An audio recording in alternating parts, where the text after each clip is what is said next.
We're pleased to be joined here on Flow FM by David Foote. He's the chair of Cattle Australia. How are you going, David? Good morning, Ricky. Extra well, thank you. David, I'm trying to work through just a little bit of background here about your organisation, Cattle Australia, and where we don't get confused with the talk about a cattle council. Just what's been going on in the last year in this area?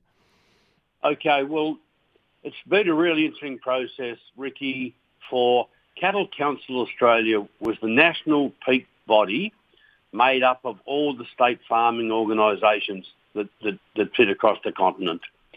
And what the cattle industry or the cattle members wanted was a single commodity-focused body, because by default, state farming organisations are not single-focused. And by default, so effectively, they voted themselves out of existence to form a new national body that was single focus on cattle, on grass-fed cattle producers. And what was to support this new body was elected representatives from across the 15 regions of Australia as a policy council. So very new and standalone elections, basically representing 3 from the north, 3 from the south, and 1 from the west, to make up the first board, the inaugural board, and then the opportunity for that board to choose 2 independent directors to bring the total up to 7 directors. Yeah, and then what happened was it sort of didn't quite turn out the way I guess people were hoping, and I know that there was at least one state body was encouraging people to vote no to this proposal. Where have we landed in terms of who is or isn't represented by the new body, Cattle Australia? Okay, well at this stage, Ricky, the easiest thing to say is Cattle Australia is happily saying that it represents any grass-fed cattle producer across the continent, whether they be members or non-members at this stage. We clearly hope that they'll wish to become members. That's not to take away from them wanting to stay within their state farming organisations, such as Livestock SA, who are really there to deal with those on-ground state matters.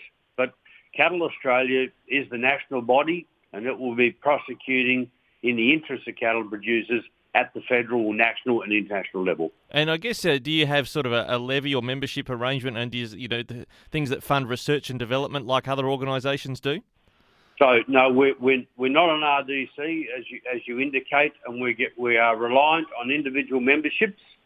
We'll be reliant on receiving income from training.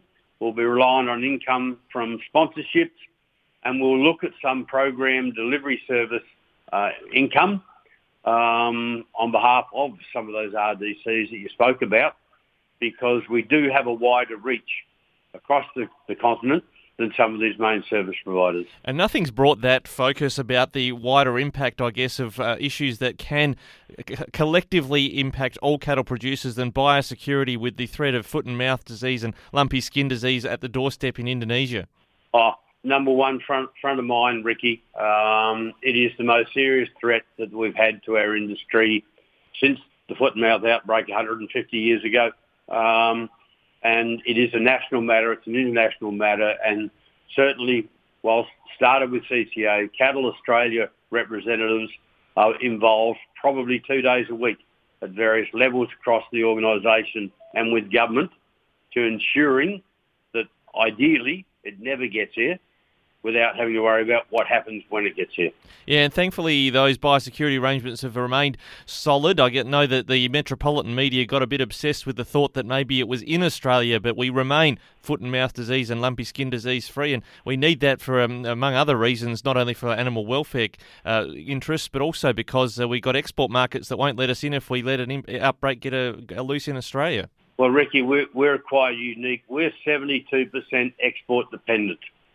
So if we lose any market access for our beef products, that will actually cripple the industry back here, because we produce enough beef for 65 million people, and we have about 25 million people here at home.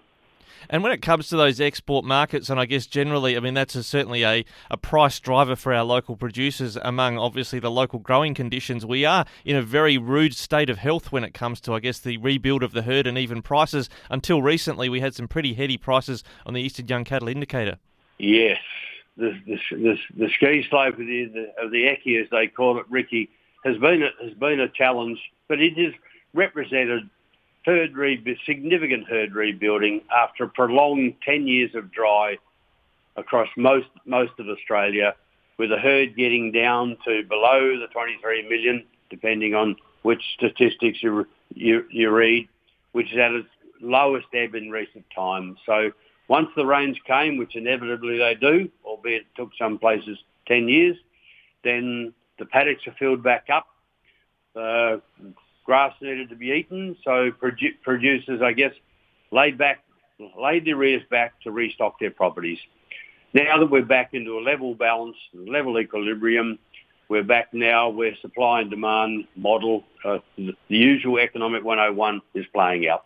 Now, one of those demand drivers can be, I don't know, I think more in northern Australia, live exports can be an important factor. There is this push now from the Albanese federal government to phase out live exports. How much of this is a concern for the Cattle Australia body?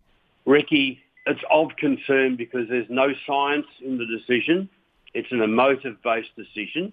From the cattle perspective, we are reliant on the Prime Minister and the Minister for Agriculture maintaining their public statements, whereas they said during the election campaign that the live export of cattle is not under review and under threat.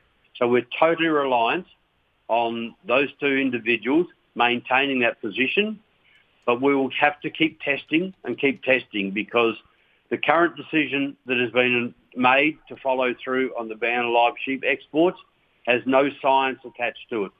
That industry has changed the way it operates considerably to where now one can imagine that the mortality on the ships is lower than across most of the sheep growing areas of Australia. So we need science to be making these decisions, not political emotion or ambitions.